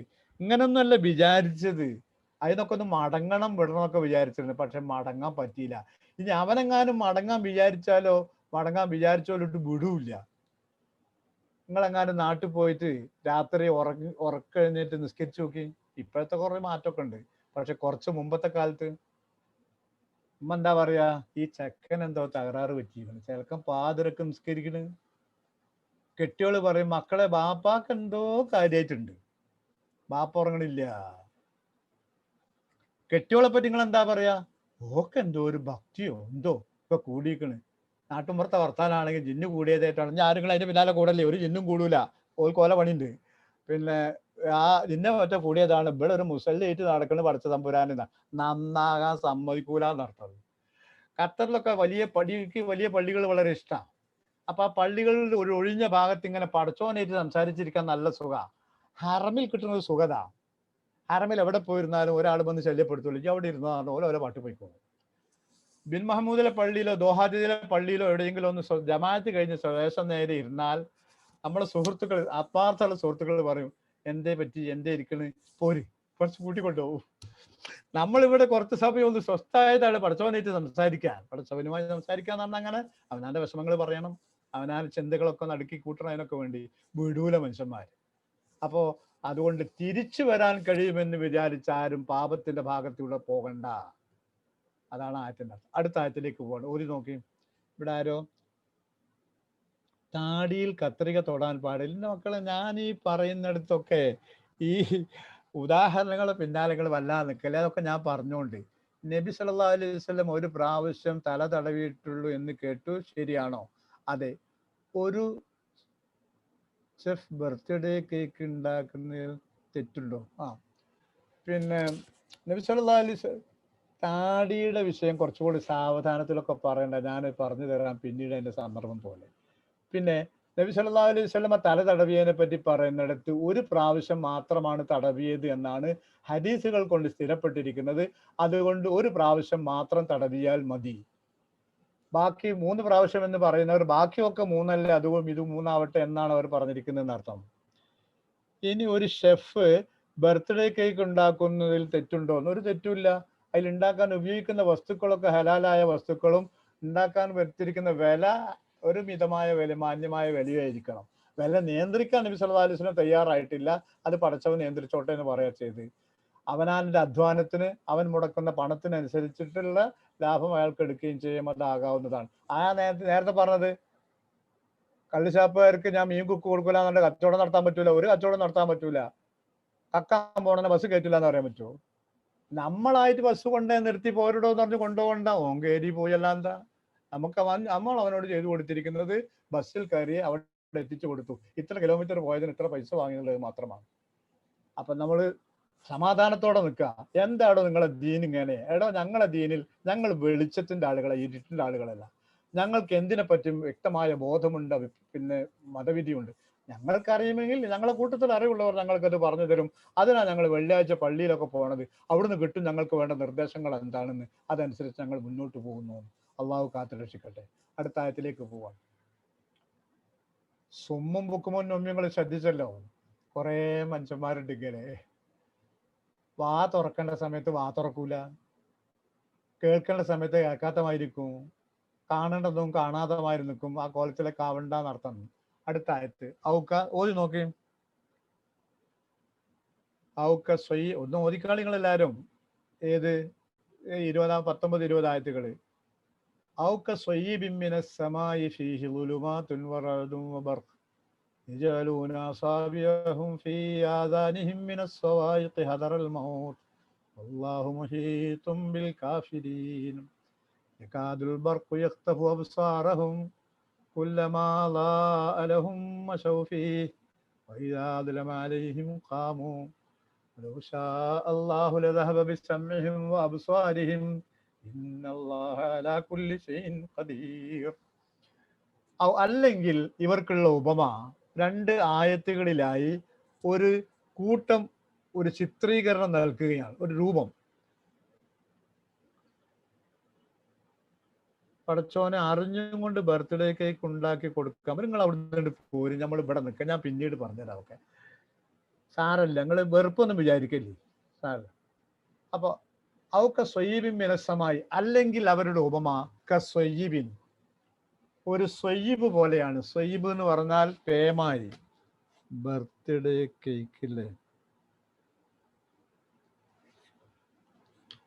സ്വയ്യിബിൻ മിനസ്സമായി, ആകാശത്ത് നിന്ന് പെയ്യുന്ന ഒരു പേമാരി പോലെയാണ്. പേമാരി പോലെയെന്നല്ല, അതെല്ലാം കൂടിയുള്ള ഒരു ചിത്രമുണ്ട്. ഫീഹി, ആ പേമാരിയുടെ സമയത്ത് ഗുരുമാത്തുൻ, അന്ധകാരമുണ്ട്. വറഅദുൻ, വാക്കർത്ഥങ്ങളൊക്കെ പിന്നീട് എഴുതാം, അതിന്റെ ആ ഭംഗി ആസ്വദിക്കുക. ഇടിയുണ്ട്. ബർഖുൻ, മിന്നലുമുണ്ട്. യജാലൂന, അവർ വെക്കുകയാണ്, അസാബിഹും, അവരുടെ വിരലുകളെ, ഫി ആദാനിയും, ചെവിടുകളിൽ വെക്കുകയാണ്, മിനസ് സവായിഖി, ഇടുത്തി കാരണമായി, ഹദറൽ മൗത്ത്, മരിച്ചു പോകുമെന്ന് പേടിച്ചിട്ട്.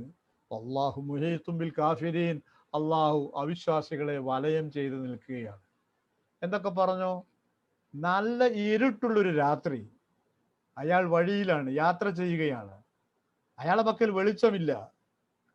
ആ ഇരുട്ടുള്ള സമയത്ത് അതിപേമാരിയാണ്, ഭയങ്കര മഴ പെയ്യുന്നു. ആ മഴയോടൊപ്പം അതിശക്തിയായ ഇടി വെട്ടുന്നു.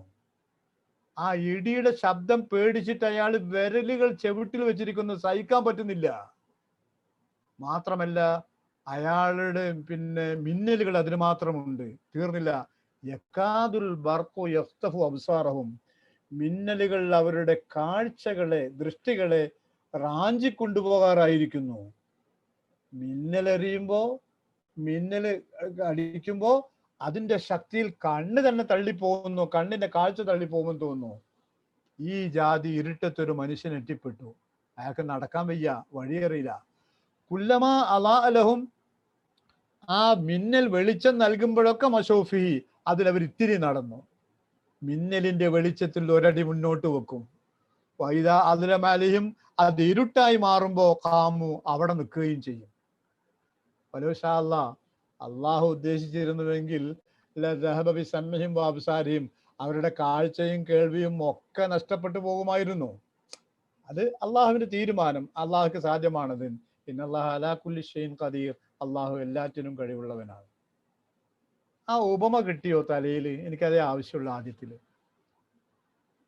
ഒരു വ്യക്തി രാത്രിയില്, അതികൂരിട്ടുള്ള രാത്രിയില് ഒരാൾ യാത്ര ചെയ്യുകയാണ്, അയാളെ പക്കൽ വെളിച്ചമില്ല. ആ സമയത്ത് അതിശക്തമായ പേമാരി, മഴ പെയ്യാൻ തുടങ്ങി. ആ മഴയില് അതിശക്തിയായ ഇടി വെട്ടുന്നുണ്ട്. ഇടിയുടെ ശബ്ദം കൊണ്ട് അയാൾ അവസാനം സഹിക്കവയ്യാതെ വിരലുകളൊക്കെ ചെവിട്ടിൽ തിരികിയിരിക്കുക. പടച്ചോന് താങ്ങാൻ പറ്റുന്നില്ലല്ലോ ഇടിയുടെ ശബ്ദം. മനുഷ്യന്റെ ബാലൻസ് തെറ്റും, മനുഷ്യൻ താഴെ വീഴും ശബ്ദം അധികമായാൽ. പിന്നെയോ മിന്നലെറിയുന്നുണ്ട്. ഈ മിന്നലൊളി അങ്ങനെ അതിന്റെ ശക്തി കൊണ്ട് അയാൾക്ക് കണ്ണ് തുറക്കാൻ പറ്റുന്നില്ല.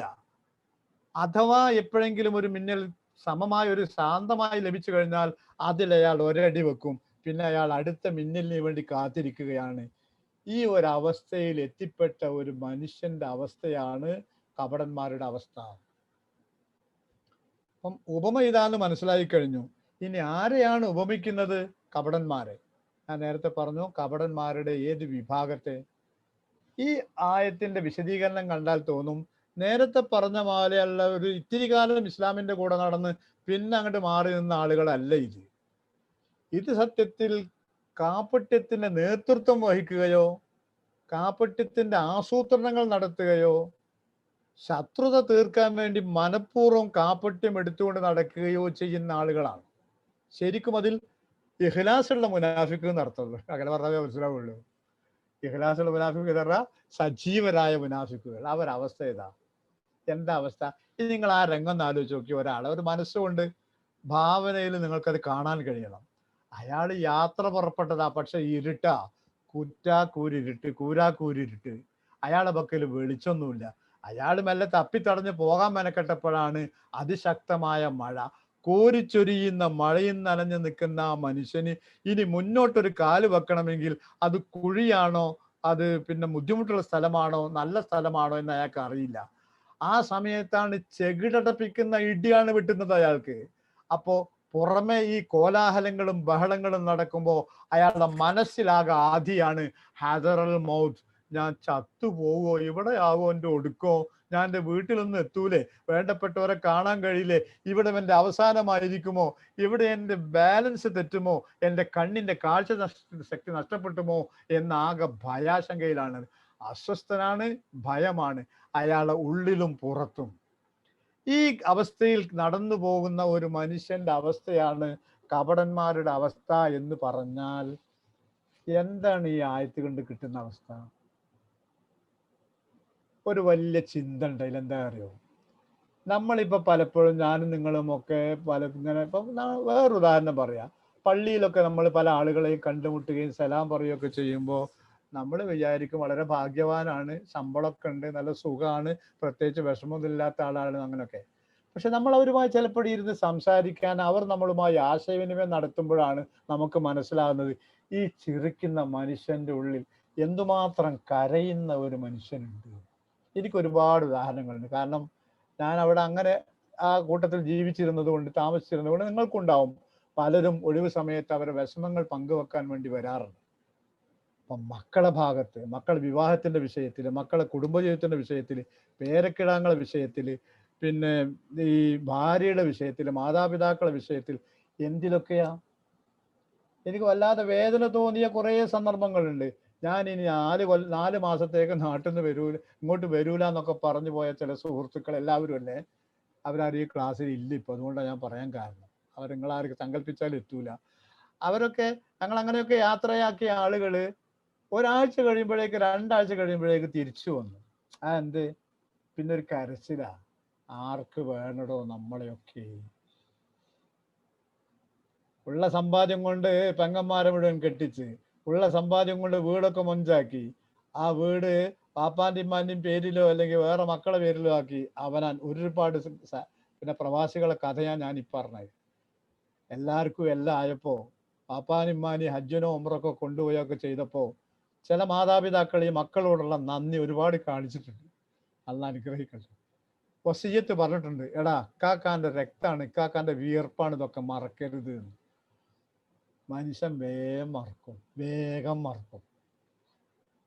പിന്നെ സാരല്ലേ, റബ്ബിഹീല കനൂദ് എന്ന് പറഞ്ഞുള്ള ഖുർആൻ പടച്ചവനോട് മാത്രമല്ല പടപ്പോഴോടും അങ്ങനെ തന്നെ. ഒരാളൊരു എഴുത്തുകാരൻ്റെ ഒരു വാചകം, സെക്കരിയുടേതാന്ന് തോന്നുന്നു, അയാളിന് 1000 ഉറുപ്പ്യന്റെ ദ്രോഹം ദ്രോഹിച്ചു, ഞാൻ അയാൾ 500 ഉറുപ്പ്യല്ലേ സഹായിച്ചിട്ടുള്ളൂ. അതിനർത്ഥം മനസ്സിലായില്ലേ? നമ്മളെ 500 ഉറുപ്പ്യ സഹായിച്ചോൻ 500 ഉറുപ്പ്യക്ക് മാത്രം അങ്ങോട്ട് ദ്രോഹിക്കും, പലപ്പോഴും ഉണ്ടാവില്ല, അത് എല്ലാവരും അല്ല. എന്നിട്ട് ഇയാൾ അത്ഭുതപ്പെടാ, അയാൾ 1000 ഉറുപ്പ്യക്ക് മാത്രമുള്ള ദ്രോഹം ദ്രോഹിച്ചു, ഞാൻ അയാൾക്ക് വെറും 500 ഉറുപ്പ്യയിലേ കൊടുത്തിട്ടുള്ളൂ. ഈ വാചകമേളയിൽ എങ്ങാണ്ട് വായിച്ചു വെച്ചൊരു സംഭവമാണ്. ഇതാണ് അവസ്ഥ.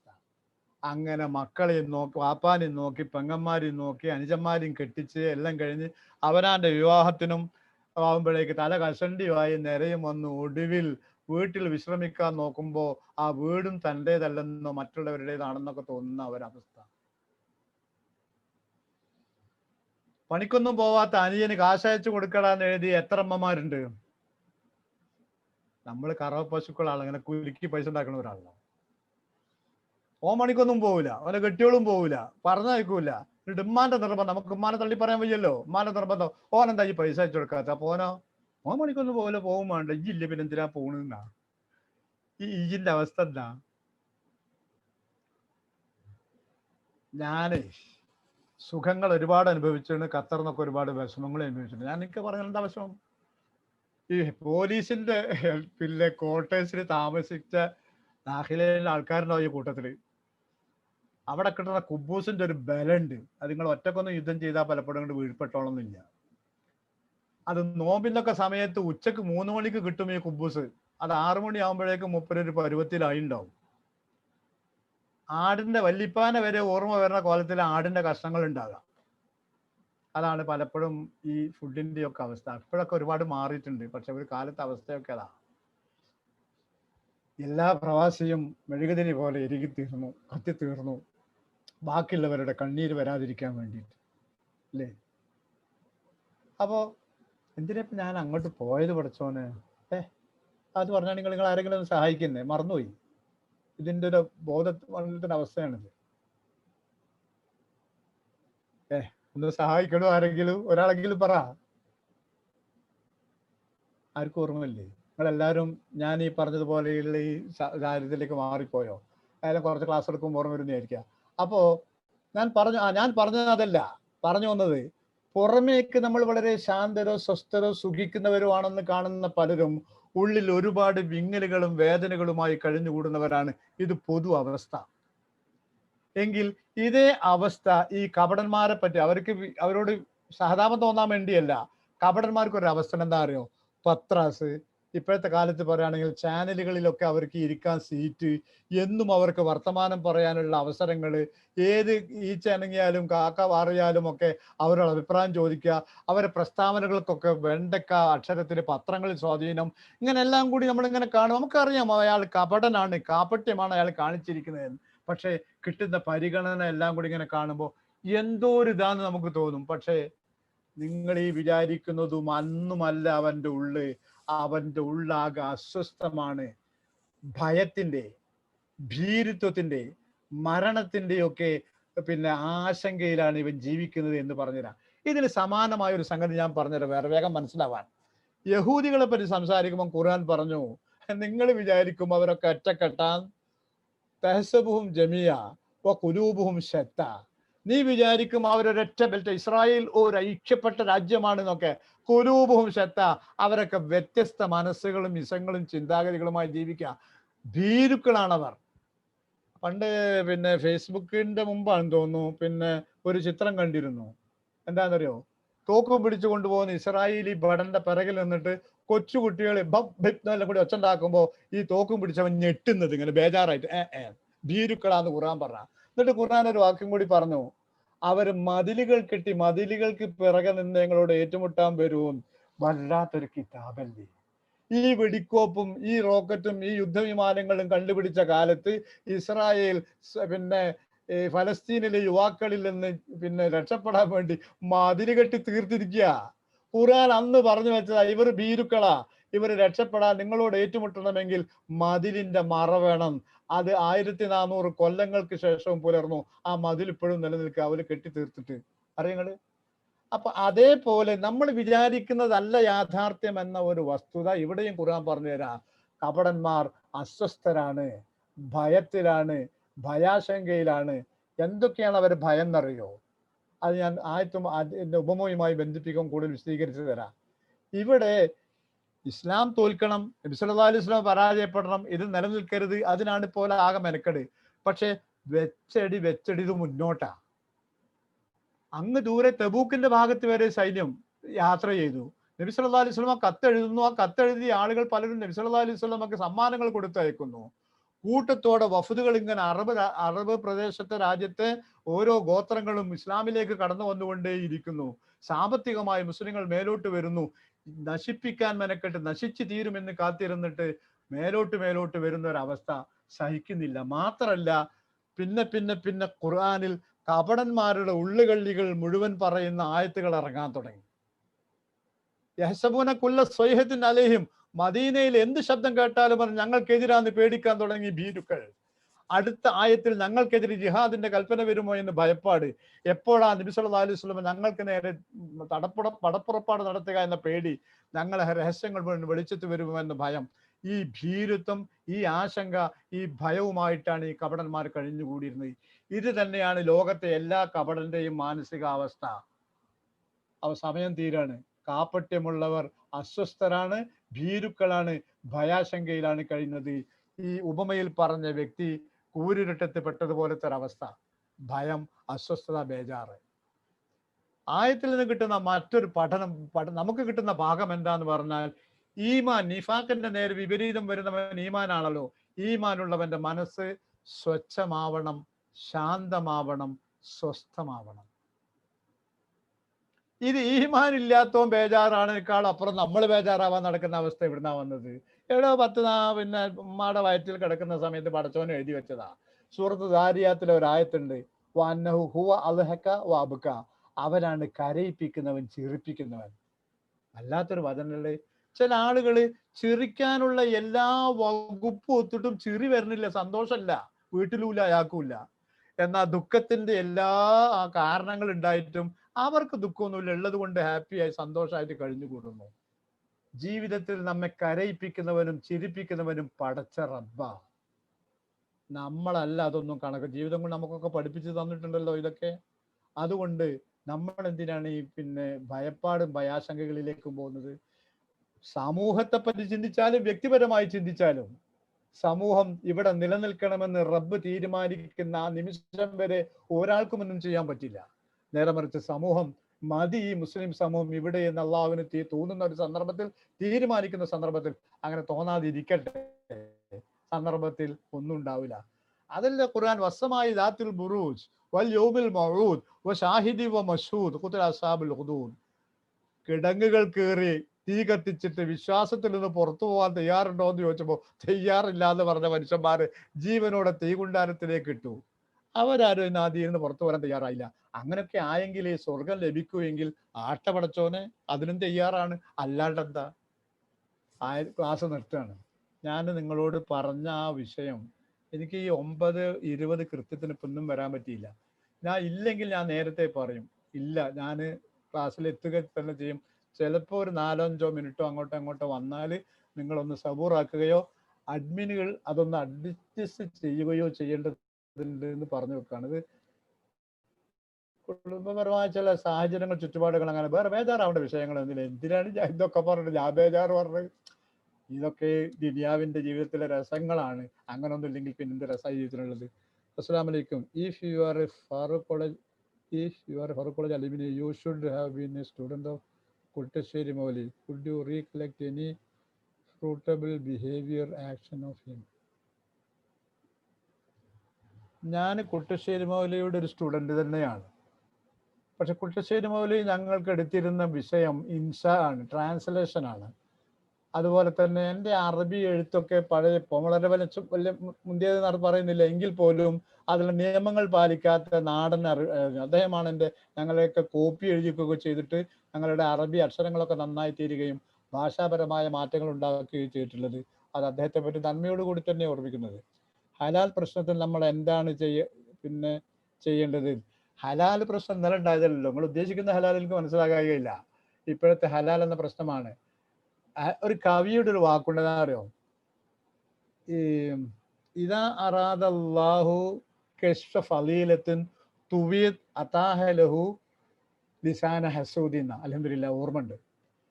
മറഞ്ഞു കിടക്കുന്ന ഒരു നന്മയെപ്പറ്റി, മഹത്വത്തെപ്പറ്റി ആളുകൾ അറിയപ്പെടണമെന്ന് ആളുകളാൽ അറിയപ്പെടണമെന്ന് അള്ളാഹു തീരുമാനിക്കുമ്പോൾ അതിൻ്റെ നേരെ അസൂയാലുക്കളുടെ നാവുകൾ പടച്ചവൻ ചലിപ്പിച്ചു വിടുന്ന ഇസ്ലാമിലെ വിവാഹമോചനം എന്ന് പറയുന്നത് വളരെ ഭംഗിയുള്ളൊരു സംവിധാനം ആണ് ഇപ്പോഴും. അതങ്ങോട്ട് പോയിട്ട് തോന്നിയ മാതിരി തലാഖിന്റെ വിഷയം വന്നപ്പോഴാ അന്ന് ഷാബാനു കേസ് ഉണ്ടാകുകയും ഇന്ത്യ ഒന്നാകെ എന്താണ് ഇസ്ലാമിലെ വിവാഹമോചന നിയമം എന്ന് വിശദീകരിച്ച് പറയുകയും ചെയ്തപ്പോൾ മറ്റവരൊക്കെ ഏറ്റു പറഞ്ഞു, ഇത്ര ചിട്ടയായ ഒരു നിയമം ലോകത്ത് വേറെ എവിടെ ഇല്ല, ഇസ്ലാമിലുമില്ല, വേറെ എവിടെ ഇല്ല. അപ്പൊ അതുപോലെ ഇസ്ലാമിലെ ഈ ഹലാലായ ഭക്ഷണം എന്ന് പറയുന്നത് എന്താണ്, ഹറാമായ ഭക്ഷണം എന്താണെന്ന് പറയുന്നത് എന്താണ് എന്നതിനെ പറ്റിയൊക്കെ ആളുകൾക്കൊരു ചർച്ചയും ചിന്തയും ഉണ്ടാവണം എന്ന് അള്ളാഹു ഉദ്ദേശിച്ചുകൊണ്ടായിരിക്കണം ഹലാൽ എന്ന വാക്ക് കേൾക്കുമ്പോഴേക്കുള്ള ഈ ബഹളങ്ങളും മറ്റുമൊക്കെ. അതിൽ നമുക്കെന്ത് നിലപാടെടുക്കാനാണ്? ഒരാൾ അയാളുടെ ബിസിനസിന്റെ പ്രൊമോഷന് വേണ്ടിയിട്ട് അതിൻ്റെ മുകളിൽ ഹലാൽ എന്ന് എഴുതി വെച്ചുവെങ്കിൽ, ഈ വിദേശ രാജ്യങ്ങളിൽ തന്നെ എഴുതി വെച്ച പന്നി മാംസത്തിന്റെ പെട്ടിയുടെ മുകളിൽ ഹലാൽ എന്ന് എഴുതി എൻ്റെ പോസ്റ്റ് എനിക്ക് മുമ്പ് അയച്ചു തന്നിട്ടുണ്ട് ഖത്തറിലുള്ള സമയത്ത്. അതുപോലെ ആ പ്രസ്സിൽ അതിൻ്റെ കൂടെ അയക്കണതാണ്. ഏതുപോലെ ഇന്ന സാധനം തേച്ചോളൂ നിങ്ങൾക്ക് മുടി വളരും എന്നൊക്കെ പറഞ്ഞ മാതിരി. അതൊക്കെ ഒരു പരസ്യത്തിന്റെ വാക്ക് മാത്രമാണ്. അതിപ്പോ വേണ്ടിയിരുന്നോ വേണ്ടിയില്ലേ എന്നൊക്കെ ഉള്ളത് അതൊക്കെ അവിടെ കിടന്നോട്ടെ എന്ന്. അതൊക്കെ അതാണ്, അത് ചർച്ചയായിക്കോട്ടെ. എന്താണ് ഹലാൽ? അതിന്റെ തമാശ കണ്ടില്ല നിങ്ങള്? അതിന്റെ റിയാക്ഷൻ കണ്ടില്ല നിങ്ങള്? അവരെ നാവെന്നൊക്കെ വരണ ഇത്ര ഉണ്ടോ, കൽബിലിനേക്കാൾ ഏറെ ഉണ്ട് എന്ന് പറഞ്ഞു ഖുർആൻ.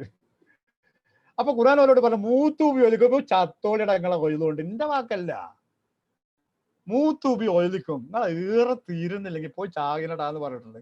ഇതൊക്കെ തന്നെ ഓരോടൊക്കെ പറയാനുള്ള വാക്കും ഖുർആന്റെ വാക്കുകൾ. അങ്ങനെയൊക്കെ പറയാൻ പറ്റും. പടച്ചോൻ അങ്ങനെയൊക്കെ പറഞ്ഞാൽ അതുകൊണ്ട് ഞാൻ ഏറ്റു പറയണം. അതൊന്നും തീരാൻ പോണതല്ല. എല്ലാവരും ഒന്നും അല്ല, ചില ആളുകൾ അങ്ങനെയാ. അത് ഓരെ കൊണ്ടുണ്ട് അവസാനിച്ചാലും അത്രേ ഉള്ളൂ. അപ്പോ അത് ആരെങ്കിലും അങ്ങനെ പ്രൊമോഷന് വേണ്ടി എഴുതി വെച്ചെങ്കിൽ അതൊരു തെറ്റൊന്നുമല്ല. പിന്നെ ആർക്കെങ്കിലും ആ വിഷയത്തിൽ ഒരു അബദ്ധം തോന്നിയിട്ടുണ്ടെങ്കിൽ അത് അവരോട് പറഞ്ഞു കൊടുക്കണോ. അള്ളാഹു അക്ബർ എന്ന് പ്രകോപന മുദ്രാവാക്യം മുഴക്കി എന്നൊക്കെ അല്ലേ പറഞ്ഞത്. അള്ളാഹു മഹാലാന്ന് പറഞ്ഞ എന്ത് പ്രകോപന, തെറ്റിദ്ധാരണയാണ്. അപ്പൊ അതൊരു ഫോബിയാണ്. അത് ആ ഫോബിയ ചിലപ്പോ നിങ്ങളൊക്കെ കണ്ടാൽ തോന്നുന്നുണ്ടായിരിക്കും, നമുക്ക് പറയാൻ പറ്റൂലല്ലോ. അതുകൊണ്ട് നമുക്ക് നമ്മളെ മുഖമൊക്കെ മാറ്റാൻ പറ്റുമോ? പിന്നെ അതാ നിലയ്ക്ക് തന്നെ നിന്നോട്ടെ, അവിടെ നിന്നോട്ടെ എന്നുള്ള അർത്ഥത്തിൽ എനിക്ക് പറയാനുള്ളൂ. പിന്നെ വേറെ ക്ലാസ് സ്റ്റാർട്ടിങ് ഫ്രം 7 മണി. ഓക്കെ, അത് നിങ്ങൾ തീരുമാനിച്ചിട്ട് നിങ്ങൾ എന്നോട് പറയും. എനിക്ക് ഈ സമയത്തിനെ ബുദ്ധിമുട്ടുള്ളൂ, അല്ലാത്ത ഇതൊന്നും എനിക്ക് പ്രശ്നമില്ല. അത് ഇപ്പൊ കുറച്ച് സമയത്തേക്കേ വേണ്ടുള്ളൂ. ഞാൻ തൽക്കാലം അഡ്ജസ്റ്റ് ചെയ്തോളൂ. ഇനിയിപ്പോൾ ഇതിപ്പോൾ അങ്ങോട്ട് മാറ്റി പിന്നെ അങ്ങോട്ട് മാറ്റിയത് വേണ്ട. ഞാൻ പറഞ്ഞ അഭിപ്രായം ഞാൻ പിൻവലിച്ചു. ഇൻഷാ അല്ലാഹ് അള്ളാഹു തൗഫീഖ് ചെയ്തിട്ട് ശനിയാഴ്ച എല്ലാ ശനിയാഴ്ച